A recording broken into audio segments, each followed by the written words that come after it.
സംസ്ഥാന ബജറ്റിൽ പാലായ്ക്ക് വിവിധ പദ്ധതികൾക്ക് അനുമതി ലഭിച്ചതായി Jose K Mani M P. IIITയുടെ തുടർഘട്ടമായി ഇൻഫോസിറ്റിക്ക് അനുമതി ലഭിച്ചതായും Jose K Mani M P.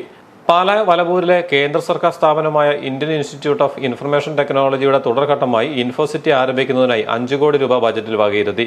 ഇതുമായി ബന്ധപ്പെട്ട പല ഘട്ടങ്ങളിലായി മുഖ്യമന്ത്രിയും വ്യവസായ വകുപ്പ് മന്ത്രിയുമായും ധനകാര്യമന്ത്രിയുമായും ചർച്ച നടത്തിയിരുന്നതായും Jose K Mani M P പറഞ്ഞു. ഇന്ത്യയിൽ ആദ്യമായിട്ടാണ് IITക്കൊപ്പം ഒരു ഇൻഫോസിറ്റിയും സ്ഥാപിക്കണമെന്ന ആശയം ഉയരുന്നത്. ഇൻഡസ്ട്രിയൽ ഇൻസ്റ്റിറ്റ്യൂട്ട് എന്ന സങ്കല്പത്തിന് പകരം ഇൻസ്റ്റിറ്റ്യൂട്ടിനൊപ്പം ഇൻഡസ്ട്രി എന്ന ആശയമാണ് Jose K Mani M P മുന്നോട്ട് വച്ചിരിക്കുന്നത്.